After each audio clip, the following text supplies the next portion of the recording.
Good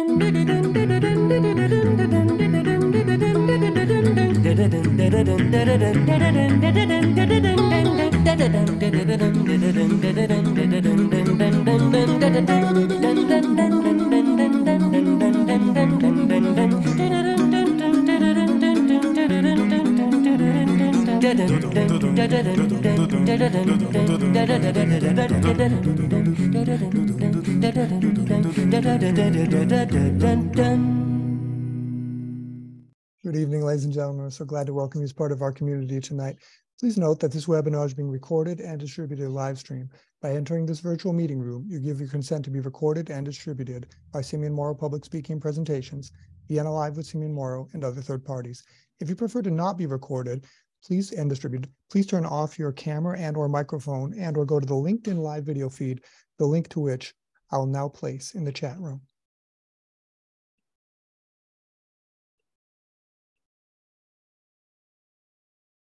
For a better experience, please turn off your microphone and set your video to gallery view.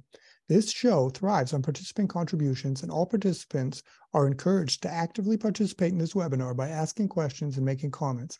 To do so, please either write in the chat room, raise your hand, or turn on your microphone to say hi, and I'll be delighted to include your perspective in the conversation.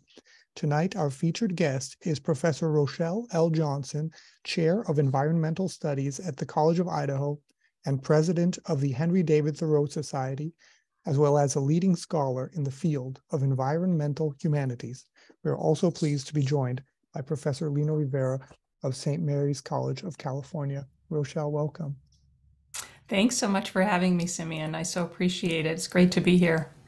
So Rochelle, tell us a little bit about growing up with an appreciation for nature in New England and then going to Bates College in Maine to major in English. Oh, how fun.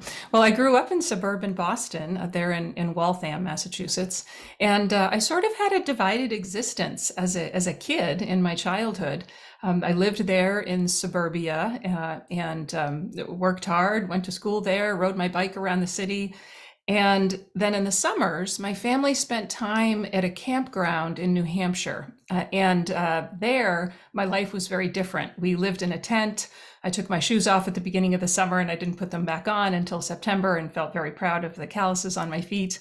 And I spent a lot of time in the natural world. I didn't realize it at the time, but that time was really shaping me. I was shaped by the forests of New Hampshire, by the lake in the waters where I swam, and by the community of kids exploring that natural space. We were just outside all the time, and that was quite a gift. I didn't realize it then. So I started to develop a pretty close relationship to the natural world as a kid. In the Boston area, I knew that place was storied, that there was a very deep history there of both indigenous cultures and colonial settler culture. But I didn't realize how special that landscape was. I was a kid who grew up swimming in Walden Pond without a sense of how storied Walden Pond was. Of course, I knew Thoreau, but I didn't realize his reputation. I headed to Bates College actually to major in English so that I could become a high school English and drama teacher. I was in theater and music as a kid, and that's where I wanted to stay. And the path I saw was majoring in English. But as I got further into those studies, I fell so in love with literary study that I ended up majoring in English for other reasons. So tell us then about that. When we were talking about that yesterday, that I said, so tell us about these. I want you to talk about your English studies. And you said, no, literary studies. So what's exactly the difference there? Because there at Bates, you're in this New England, picturesque place, and then you decide, okay, it's not going to be English and drama. It's going to be literary studies. Tell us about that and what the difference is. Yeah, well, I like to make that distinction between studying English and studying literature, because if I tell people on the airplane or wherever I am that I study English, they presume that means I studied grammar and studied rhetoric, studied how sentences are constructed. And people usually get really nervous about talking to me because they think I'm going to be judging their grammar. And the study of English is the study of literature, and we can study literature written in English, which is what I did, or of course we can study literature in other languages. So I majored in English, which meant that I spent my time studying literature, and that was a world that I just loved, and I still do. I can remember the moment that I made the decision to become a scholar of literature, to stick with literature beyond the undergraduate level. And I was actually sitting in a window sill in London. I had the great fortune to do a semester in London, and I was reading Virginia Woolf's novel, Mrs. Dalloway. And I was just taken into the minds of her characters and into the landscape of London.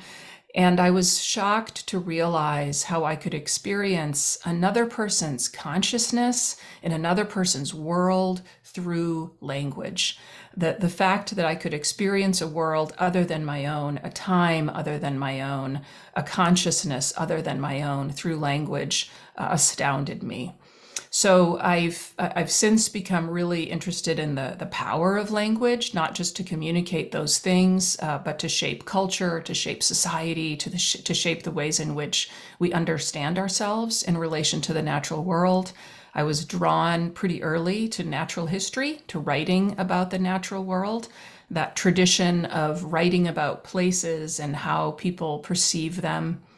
But I was also just drawn to literary study, Simeon, because words are gorgeous. Words are so beautiful. And all of our language stems from the natural world itself. And I've become really interested in that relationship between this system of seemingly arbitrary signs that we use to communicate and structure our world and love one another. And its relationship to the physical world, to the material world. So, Rochelle, if I'm getting, correct me if I'm wrong, but I'm getting the impression that you were always very, how do I say, a deep thinker. You were always very, very emotionally involved in what you were reading, that there was this empathy, that it wasn't just, about the literature. It was really, you were somehow feeling, connected to these historic figures or these literary figures. Yeah. I don't know if any more so than anybody else. I've never occupied someone else's consciousness in that way. But yes, yeah, my family has always accused me of being dramatic. So that might be very much the case. But yes, a sympathy with the outer world and with others, and in an interest in understanding how others work and how the natural world works. Wow. Okay. So that brings us then to this next period in your life. You moved back to Boston and you finished your English degree, and then you decided you worked for 2 years in the health insurance industry. And you simply write in your little biographical sketch that you were appreciated for your English skills and your conceptual thinking, and that really doesn't seem to have a lot to do with anything we were just talking about. And so tell us a little bit about that. You worked there for 2 years, and then you decided, okay, I'm going to pursue graduate studies in a faraway place at the foot of the hills of Los Angeles. And then that's where, more or less, from where you've gone today. So tell us about that. Yeah. Well, those 2 years were interesting years.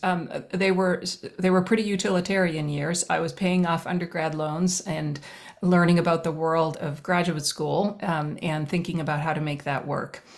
I spent that time. It turned out to be very convenient that I worked for a health insurance company, because I went through some physical stuff at that time, and I knew a lot about how the health insurance industry worked, and that was very, very convenient, and I could get to that. But I spent that time, those 2 years, commuting from north of Boston into Cambridge, actually, where I worked, and reading on the train every morning and every evening. And I was reading my way into graduate study, deciding precisely what I would focus on. And I found that I was very drawn to environmental literature, to this body of writing about the human relationship to the physical world. I thought a lot about myself as someone entering this large world of scholarship in literature, and I knew that I had a big decision to make about where I would focus my studies. This was also the time when environmental literature was being born as a field, and the organization we now know as ASLE, the Association for the Study of Literature and Environment, was just being born as I was starting graduate school. I was also spending this time, these 2 years, tending my diseased limb. I had a childhood, I was born with a very rare vascular condition that didn't hamper me much as an individual until these years between college and grad school. So I was working, I was reading, and I was tending a diseased limb that was amputated right before I went to graduate school. I didn't know then at the time that my interest in natural history and in the outside world would one day speak to my experience with disease and disability. That was something that I discovered later. But when I got to graduate school, I decided to focus in American literature. I was enthralled with the history of the nation, with the landscapes of the nation, and especially with 19th century natural history. I was very surprised to learn that writers 200 years ago were concerned about environmental degradation, that they noticed species extinction, plants, animals, that they noticed wounded ecosystems 200 years ago. That spoke to me. And increasingly, I found myself wondering how those voices could speak to us today in our era of extraordinary environmental degradation.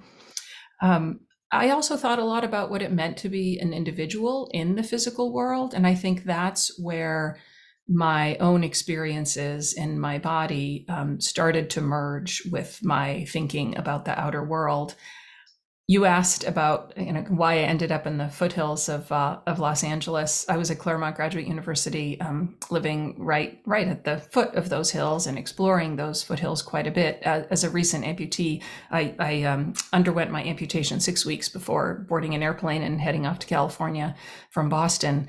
At that time, I think I needed to get as far away from my childhood landscape as possible. Theoretically, psychologically, emotionally, I just needed a real change.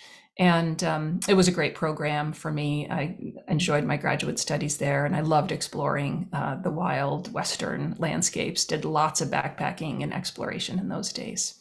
So yeah, sort of a sprawling answer, Simeon, but a great question.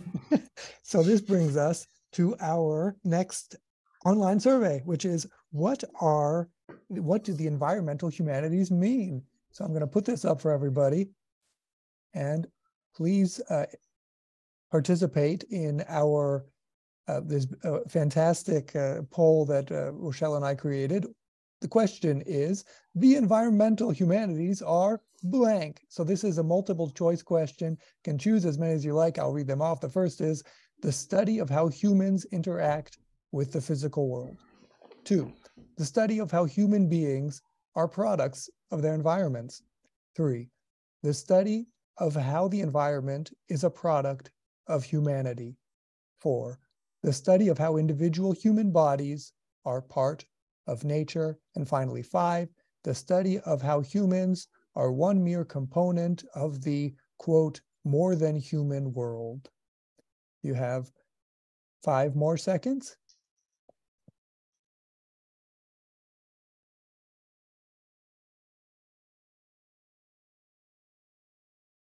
Okay, we still have some answers coming in.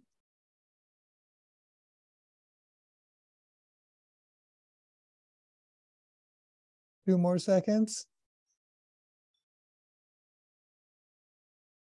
And there we are. So we have number 1, the study of how humans interact with the physical world got 50% of the vote. The study of how human beings are products of their environments got 30% of the vote. The study of how the environment is a product of humanity got 30%. The study of how individual human bodies are part of nature got 40%. And 60%, the majority said, the study of how humans are one mere component of the more than human world. Thank you very much for your participation. So this brings us to our roundtable number 1. What and where is the academic field of the environmental humanities? Rochelle, on your webpage, you reveal your evolving definition of the environmental humanities as follows, quote, at Claremont Graduate University, I focused my dissertation on a historicized reading of the cultural work performed by 19th century natural history. The theoretical foundations of my work have evolved over the years. I first pursued theories of discourse, power, and eco-criticism, and I now pursue the new materialism, or theories of perception, objects, and corporality, end quote. There, you also write that it was possible for you to pursue this new field because the Association for the Study of Literature and Environment was formed at that time. Coincidentally, the same year, you earned your PhD in 1999 with a dissertation on, quote, a historicized reading of the cultural work performed by 19th century natural history, end quote. Just down the street from you in San Diego, the historian Hayden White published Figural Realism, Studies in the Mimesis Effect. White is renowned for his scholarship on historiography, in which he demonstrates that writing history entails writing a fictional account of events. So, Rochelle, with your own personal and scholastic experiences in mind and the unmistakable shift away from positivism in the humanities, what is your definition of the environmental humanities as you speak with us today, and where do you see the field going? Oh, thanks. What a good question. First of all, I have to say, my website sounds like the website of an academic. Thanks, though, for reminding me that I wrote that.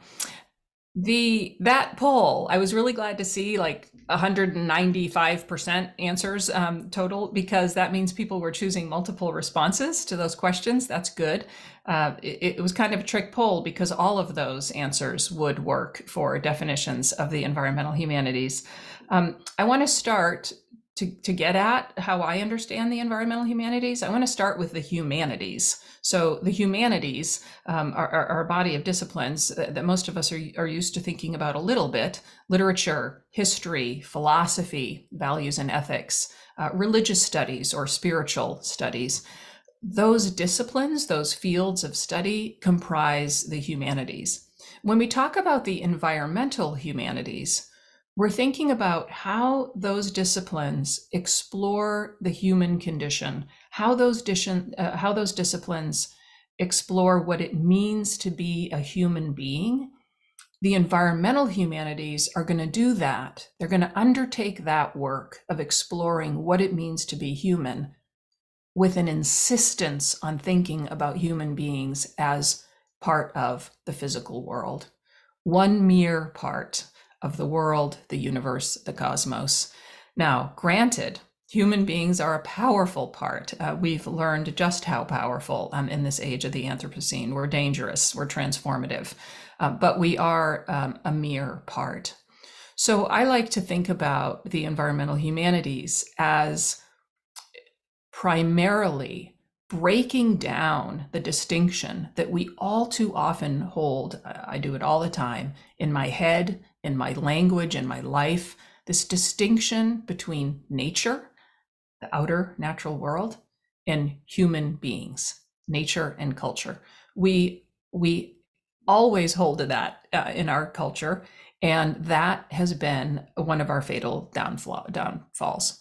So the environmental humanities wants to think of human beings as part of the assemblage, these words we use, part of the entanglement that is the universe. We're inextricably tied to the natural world, integrated with it. So that view, thinking about humanity as a mere part of the natural world, involves a sort of humbling of humanity, but it also involves a consideration of ethics, of what it means that we are just one mere part. It involves a rethinking of our sense of time. Our lives are very, very small in the history of time, and how we see ourselves. We're dependent upon the larger world. We're interdependent in the sense that the larger world is also dependent on us. So we think about our bodies, the chemistry of our bodies and of the world, and how those things interact, how the chemistry of the world and what's happening in ecology affects our minds, affects our emotions, how that in turn shapes landscape. And we think about our fears of the natural world. So where do I see the environmental humanities going? Well, I think that the environmental humanities are really helping us rethink our interconnection between events and emotions, ecology, ever more deeply. I also think we're looking back in the environmental humanities. I know this is work that I'm doing, looking back into early America in the 19th century in particular, to see how people's early insights into what is now a global ecological crisis, biodiversity collapse, how people's early insights into that can help us address it today and can help us understand ourselves as part of that larger natural world. There are also implications for me personally as someone who lives in an amputated body and what I think of as an increasingly amputated world. And I'll get to that in a few minutes. But I feel like my own approach to the environmental humanities cannot escape who I am and the body I live in. To do that would be to misunderstand the environmental humanities. So. And Rochelle, and so I just wrote to everybody, please, if you have questions or comments, now is a very, very good time to air them, to ask them, or tell Rochelle your comments, ask her your questions. Please don't hesitate to turn your microphone on or to write in the chat room, and I can read your questions for you. So, Rochelle, I wanted to ask you, so you've got this scholarship that you're doing there at the College of Idaho, and you're also part of the Thoreau Society, which we'll get to in a moment. What is it that it's very important to you that your work comes across as relevant to other people, that what you're doing, it's not, as I believed you would agree with me, you said about your, the description of your work comes across as very academic on your webpage. I think that your deeper concern is that its relevance is translated to all other people so that they understand this is really about them and it's not about what's happening in academia. So tell us about your students and tell us about what is relevant. How are, for those of us now just acquainted with the environmental humanities, what does that mean to each of us? And we're going to get into the more personal aspect in a moment, but what does that mean? I mean, if we go outside, right? If I go outside right now, if any of us go outside and we walk around in the air, are we taking part in the humanities, or do we have to read a book, or what does it mean if we want to get involved?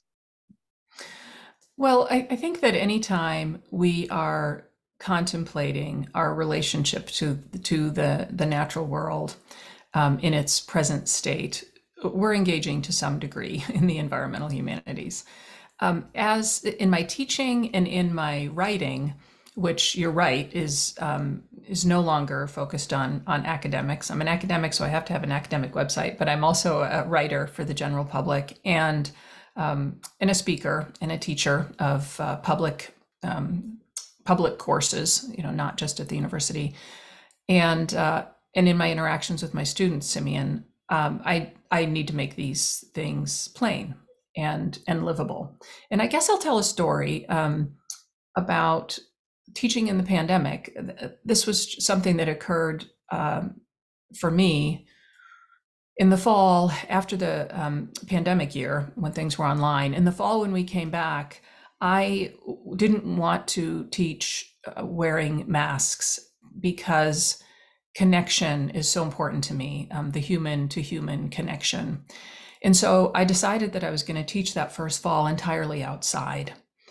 And my students were troopers. At first, it was easy because the weather was nice. It was late August, and then it was September, and things were lovely. And it was easy for us to sit out under the trees. And on rainy days, we found sheltered areas that were nonetheless outside. And I taught there. We built our community. We connected with one another. But as the term went on, COVID picked up again in Idaho. Numbers were high. And so the helicopters started flying over our class very frequently because we were located, our campus is located between a suburban hospital and the hospitals in Boise. And so I saw medical helicopters flying over class. And I started stopping class at those moments so that we could pay respect to the life that was being whisked to hopefully more safety and more help. And over the course of the term, I realized that the content of our class was important to the students, but so was understanding their place in this moment of global tragedy and environmental crisis. We can't see that pandemic as unrelated to the climate or to environment, to our global economy and our global infrastructure. And so I started to realize that this was getting depressing for the students, all of this stopping. And I noticed other things. And I started noticing the cedar waxwings that were all over campus, especially in the late fall and into the early winter, they flood our campus feeding. And so I started pointing them out to the students. You can hear them oftentimes before you can see them. And I decided that more important than teaching the content of my class was helping the students feel a sense of hope in our world in this time of pandemic and a sense of their own connections to the natural world. So we started birding in class.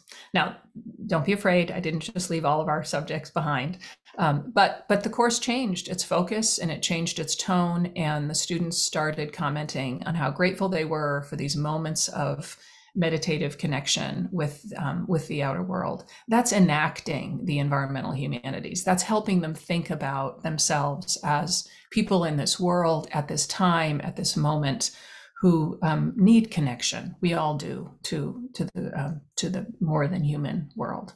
So I hope that story will address your questions. Powerful. So we are very fortunate to have some other excellent questions here. We have from Tim Otter. Rochelle, could you please comment on the words quote unquote natural and quote unquote unnatural? Sure. Hi, Tim. Hi, Lynn. Thanks for being here. So the words natural and unnatural are themselves caught up in that false division that I was talking about, that we're prey to, that we are entrapped by, between nature and culture. To call anything unnatural is highly problematic because, of course, everything is natural. Everything is a part of the natural world. We are, everything we make is. As the questioner, Tim, knows, there's a wonderful essay by a woman named Patty Ann Rogers, poet and writer, called This Nature. And I just find this still, it was written in the late 90s, I believe, but I find it still one of the most potent explorations of this false divide between the unnatural and the natural, even the organic and the inorganic. And I have this argument with chemists in inorganic chemistry too. There is nothing unnatural. The fact that we talk about what's unnatural is problematic. Now, that's one definition of the word unnatural, unnatural as in not of nature.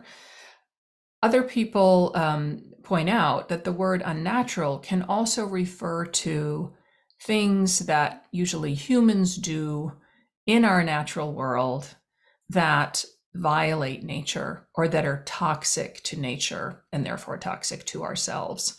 So of course there are ways of behaving, decisions we make, things we do that are harmful to nature. And if it's useful, we could call those unnatural. But really, everything that's happening, everything we're making is nature, is natural. Okay. So I hope that speaks to that question. And then we have Robert Gross writes, how much expertise in science and in what areas should scholars of environmental humanities command? How can they keep up? Thanks for that question, Bob. Nice to see you here. I think that scholars in the environmental humanities are obligated to learn absolutely as much as they can about the science. And that means reading highly scientific literature and reading a lot of science that's written for the general public.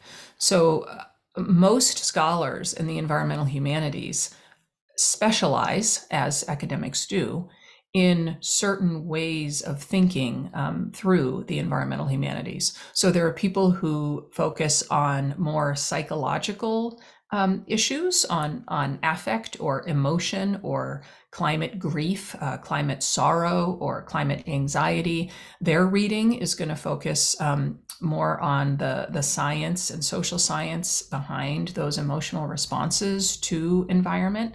And then there are scholars who are going to focus on ecology or natural history. And I know scholars who focus on ocean acidification or on the oil and gas industry. These are scholars in the humanities, but their additional reading, it takes them outside, and even additional conference attending and research.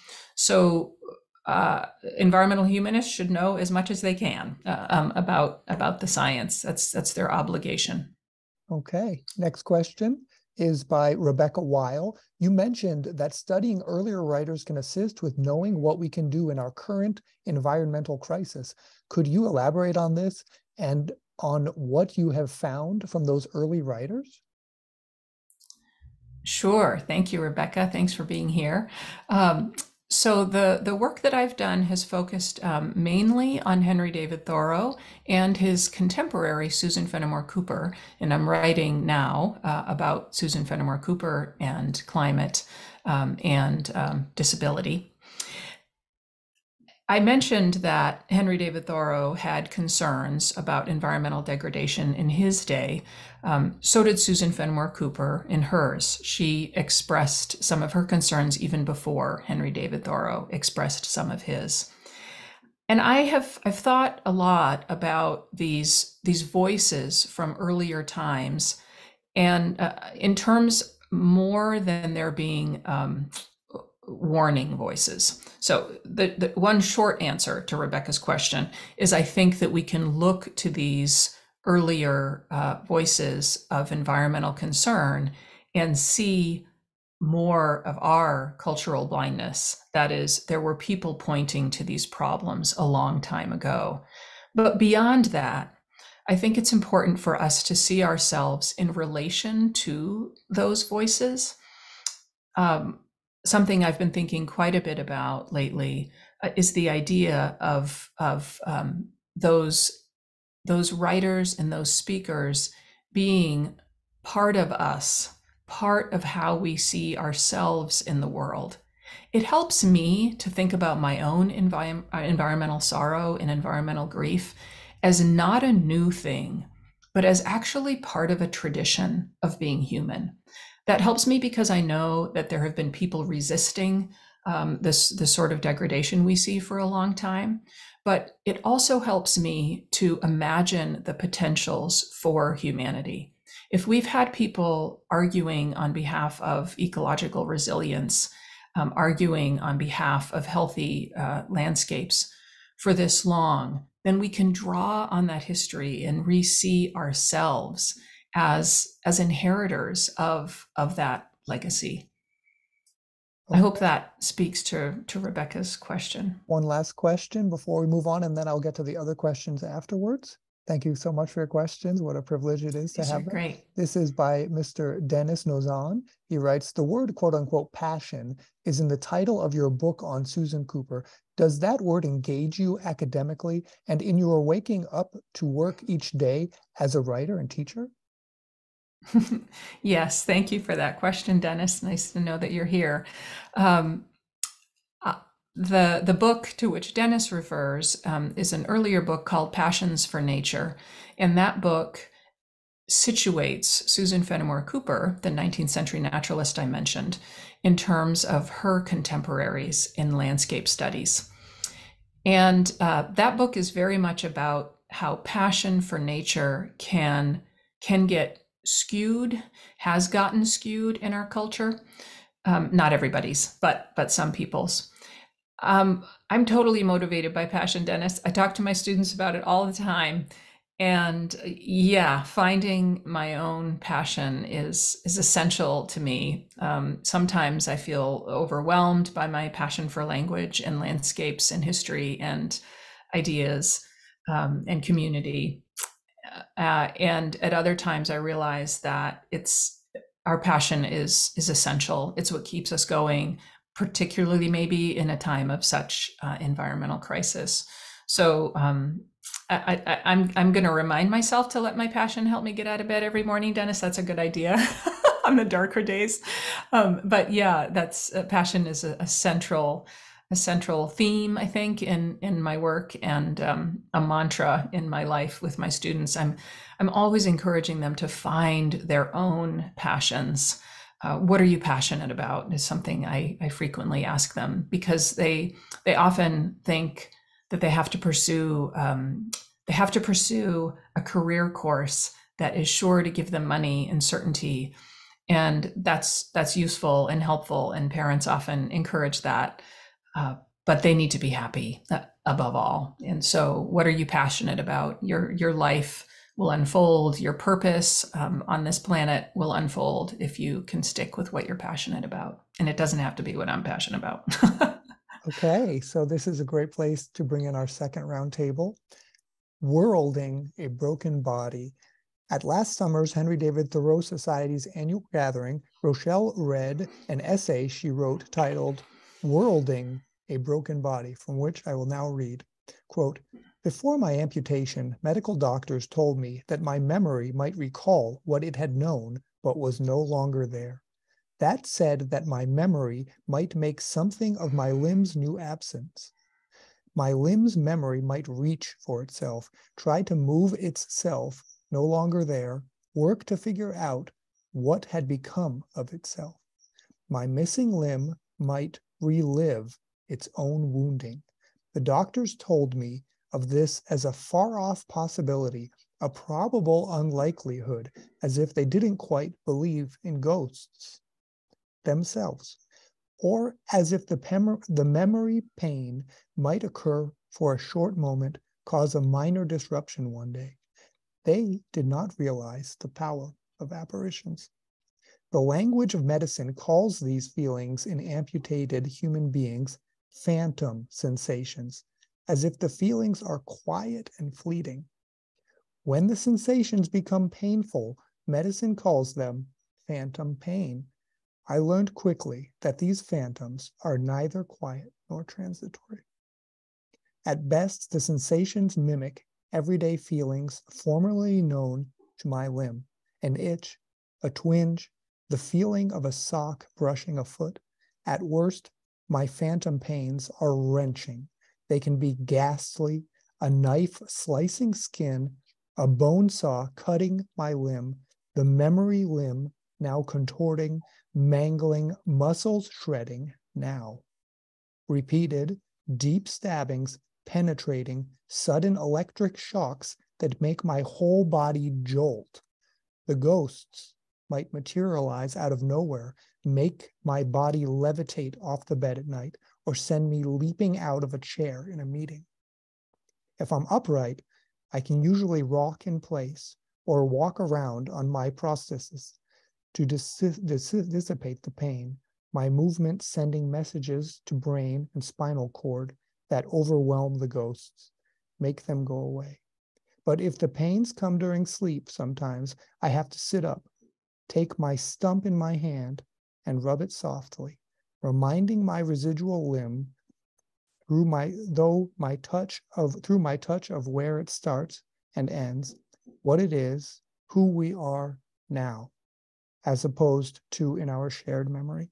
That, or I don my prosthetic limb and walk around, talking to my flaming nerves like a parent trying to settle a baby who wakes in terror. Not that long ago, doctors believed that an amputee who felt pain in a missing limb suffered from madness. Now we know more. These sensations I feel in my non-existent limb are not figments of my imagination. They are not just a thing of my memory. These ghosts are more complex than that, end quote. So, Rochelle, what does it mean to world a broken body? Thanks. Ghosts. I want to start with thinking about where we all are in the world. All of us in the world, no matter how temporarily abled we may be, how disabled or diseased, we live amid species, both here and gone, human lives, both here and gone. My living as an amputee with phantom pain makes me especially aware of what I live with that is no longer here. That has applied to me, to historical figures, to the writers I study, who are still with us. Their words are still with us. Their spirits are still with us. Their ideas have shaped who we are and how we think. It applies to species who are no longer with us, but remembered by the natural world of which they were a part. So in the way that my body experiences phantom pain, the earth knows what it has been. That sounds corny and silly, but I don't think it is. As a body, as a part of the natural world myself, who knows what it is to remember what it has been constantly, even though I'm not that anymore. I don't think that's a phenomenon unique to me. That's a phenomenon of memory and of time and of the great integration of which we're all a part. So when I talk about worlding a broken body, I'm of course talking about my own experience, but I think we're all doing it. We're all discovering what it means to be bodies, all of us always working toward the great reintegration with the universe that will happen when we die. And some of us just lose parts along the way. For some of us, that integration is happening as we're alive. I remember Henry David Thoreau writing himself about environmental change, degradation, species extinction, forest succession, landscape change due to dams that were put in. The Billerica Dam was something that he was especially worried about in particular. Agricultural changes on the land, forest clearing. He's walking through a world of ghosts.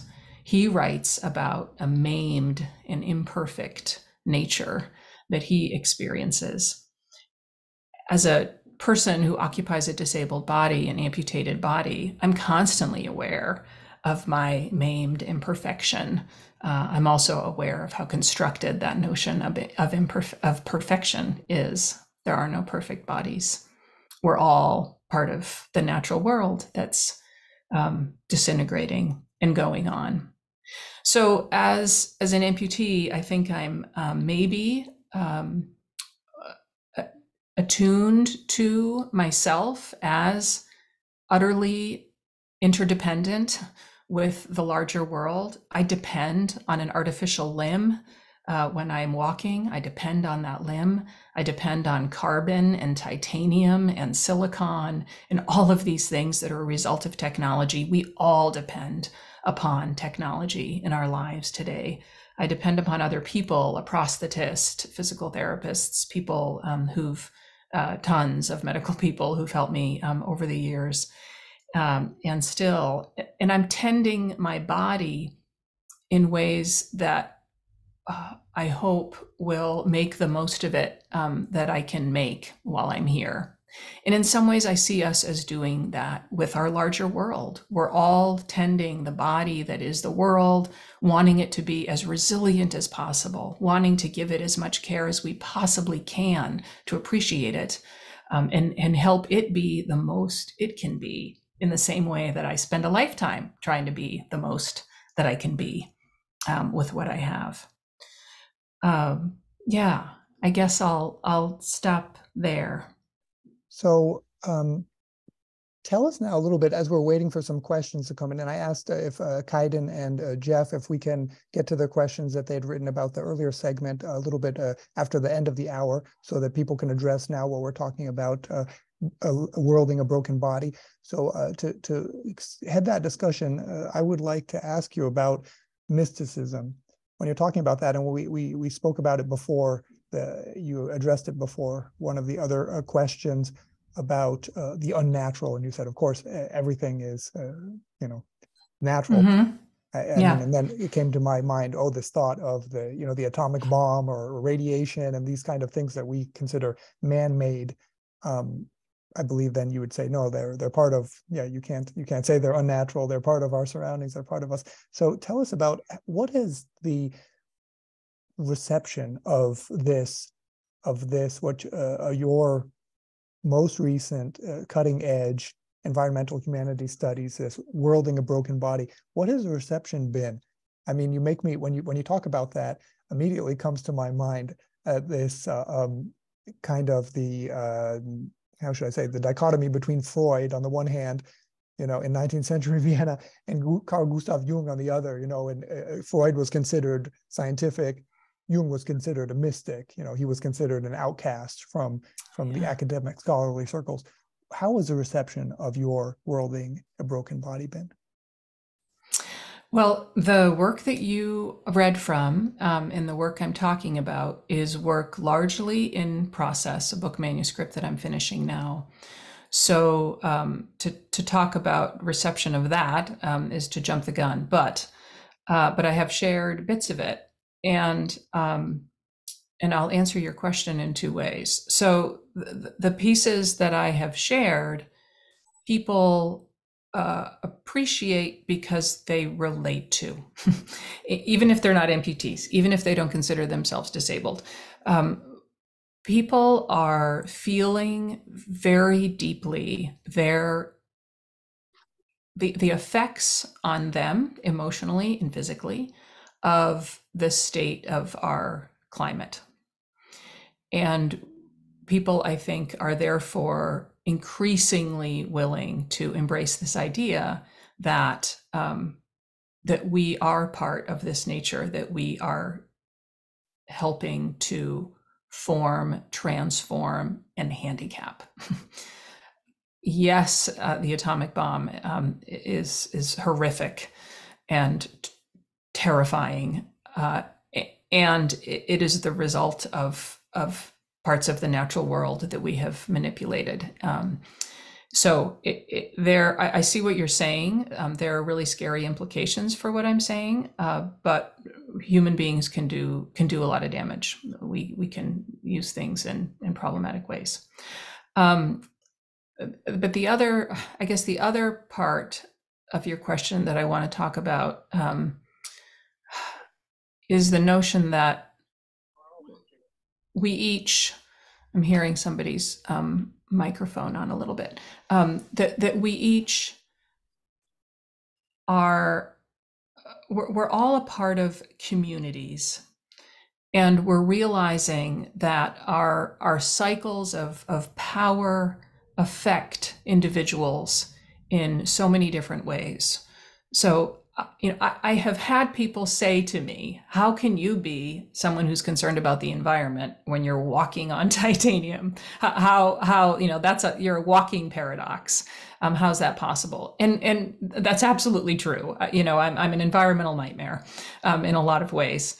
And yet we're all reliant upon problematic technologies, and we need to limit those the most we can. That's all we can do. Does that speak to your question? Fantastic. Yes, I mean, it's shocking to learn that somebody would tell you that. People, they say the craziest things. But before we get to our question, I just wanted to say you make me think I had writer Niall Kishtani on the show talking about his newest book about utopias, and he was fuming at the British journalist Piers Morgan, who invited someone from this a young person from the newest environmental movement on his show. And Kishtani was furious that Piers Morgan said to her, "So how did you arrive today? Did you arrive by a car or public transport?" And he said, "Of course, you have to live in your society. If you walk around naked, barefoot and walk to there, no one will take you seriously. You're a complete social outcast." So anyways, yes, human beings are funny, naturally funny, I suppose. So Yeah. Rochelle, We have, and you can respond to that if you like, we have Barbara Etterer, excuse me if I pronounce your last name, who writes, do you have anything to say about the apparent lag in the psychological community to the reality of environmental grief? Barbara Erder, nice to see you here, Barbara. Um, I the reading that I do is pretty attentive to that, actually. So there are just yesterday a new collection of essays came out, written by environmental humanists, edited by Paul Bogard, called Solastasia, which is about the notion that human beings are grieving profoundly places that they love, that are changed, and that it's affecting us. The College of Idaho featured this fall a speaker by the name of Sarah Jaquette Ray, who wrote a book called Climate Anxiety. It's a field guide to climate anxiety, how to cope. She's targeting college students. And then our entire first year program this year at the College of Idaho focused on climate justice and climate change. And we used an anthology that's quite lovely called All We Can Save. And it's a collection of essays by thinkers across disciplines in what it means to try to think about what we can save and what we can do. And I want to thank my colleague, Stephen Sipperstein, who pointed me to that particular anthology and its effectiveness with students. So I think generally, absolutely, we have, especially in this country, people denying the idea that climate trauma is real. But we also have advocates for it. We have doctors increasingly recommending time outside instead of antidepressants and anti-anxiety meds, or alongside with them, if need be, because the connection we have to the natural world has been so ignored, and we need to recultivate it. We need to reestablish it in order for us to be healthy. So it's frustrating, but I guess I do want to give a shout out to a lot of the people, including in the field of psychology, who are acknowledging this problem. It needs so much more public attention, though, Barbara. I totally agree. We've got this new generation. We've got so many young people with exorbitantly high rates, devastatingly high rates of depression and anxiety. And we're increasingly tying that to the fact that so many of them spend so little time outside. It's a pretty dark world if you're not outdoors in it. So yeah, that's a huge area for growth. And we do, I'm happy to say, have a couple different people at the College of Idaho who teach courses related to that topic, that very important topic. Thanks. Okay, so we have, before we get to our final question, we have Jeff Weisner, who writes, Thoreau on the Billerica Dam, a week on the Concord and Merrimack Rivers, quote, armed with no sword, no electric shock, but mere shade, armed only with innocence and a just cause, with tender, dumb mouth only forward, and scales easily to be detached. I, for one, am with thee, and who knows what may avail a crowbar against that Billerica dam? Who hears the fishes when they cry? End quote. It's a great quotation. Thanks for that, Jeff. Thank you so much. So who hears the fishes when they cry? Last question, and I want to say to everybody on LinkedIn too, and everybody here at the webinar, we will go once we end the program, so to say, we will stay here. Rochelle is here to answer all of your other questions, so we will continue this, albeit off LinkedIn. So the final question then is, Rochelle, today when you think about all of us worlding our broken bodies, what gives you hope? What makes you smile? Birds. I'm an avid birder. I love birds, and they give me a tremendous amount of joy.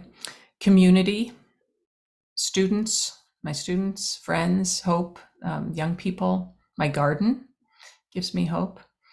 Anytime I can walk, any day I can walk is a great day. Walking fills me with tons of hope.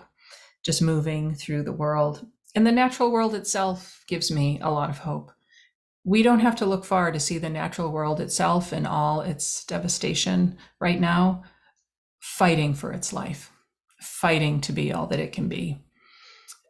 It's a very inspiring story to watch in the landscape, to watch the landscape shape itself into something new, something altered, absolutely, but something alive. And I find a lot of hope in that. I'm one of the weird people who can say, no matter how bad ecologically life on Earth gets, life will continue. And maybe without humans, but life will continue. And I take great stock in that because we're all part of the great matter energy that will continue, whether we like it or not. And Rochelle, just as if I could come in with a comment, you have some very, very, very powerful political figures on your side. I just think about the head of the Catholic Church going out and saying, the ocean has been, the biggest prostitute in the world. I mean, everybody is just destroying the ocean without thinking. So, I mean, that must also give you hope. I mean, that really people are really paying attention to this today. And the younger generation, I mean, from my point of view, they are exaggeratingly environmental. I mean, they are really all about that. Yes, well, they need to be because there's no exaggerating the world that we are in the world in which we live. But yes, absolutely. Yeah, my students give me tremendous hope, and as do a whole cadre of young writers. Dara McNulty is one who stands out to me. If you don't know his work, Dara McNulty, Irish young writer, who's just a beautiful naturalist. So, yeah. Thank you so much, Simeon, and I'm happy to stay for questions. Okay. So before we do that, let's see how we can stay in touch with Rochelle. Here is her website. It is easily enough, RochelleLJohnson.com. And I believe people can reach out to you, Rochelle. Is it at the bottom of the page? There's your your email address, so people should feel free to reach out to you with their questions or comments. Is that right? Yes, absolutely. Fantastic. I'd love that. So let me put that there in the chat in the chat box. So there we are. Thank you so very much to Professor Rochelle L. Johnson. Thank you. So let's take a look at what's coming up next week. We have here, there it is, the Chamber Orchestra of Vienna, the Vienna Chamber Orchestra. There it is. What is a chamber orchestra and how is it different from a symphony or philharmonic orchestra? Since 1946, the Vienna Chamber Orchestra has been a household name, leading that conversation as a classical music trailblazer. Before the pandemic, the chamber orchestra toured the globe monthly, offering high-profile audiences the signature mix of native cosmopolitanism that makes Vienna, Vienna. What lies ahead for the dynamic post-war chamber orchestra and Viennese classical music more generally? Whom better to ask than violist John Moffat, a Viennese of Canadian descent, who has been a member of the Vienna Chamber Orchestra since 1976 and, as one would expect from a representative of the City of Arts, Science, and International Cooperation, spent decades managing quote-unquote isotope-specific radioactive monitoring services, primarily in nuclear power plants, but also in mined oil fields and anywhere else radioactivity may be measured. Come welcome the Vienna Chamber Orchestra to our show. As always, all information about upcoming shows may be found at www.simeonmoro.com. Again, that's next Wednesday, the Vienna Chamber Orchestra. I'd also like to point out that at simeonmoro.com, there is a support Vienna Live Now function, which is through which you are able to make monthly donations or one-time donations. Those are available at simeonmoro.com/support. Without your support, the show would not be possible. Thank you so much. Please consider generously donating. So once again, thank you so very much to Rochelle L. Johnson. And thank you to Agnieszka and Benoit Rivolet for the support of this show. Most of all, thanks to you, our participants who make it all worthwhile from New London, New Hampshire, and Boise, Idaho. Goodbye, and see you next Wednesday. Thanks. Goodbye to those of you who are leaving.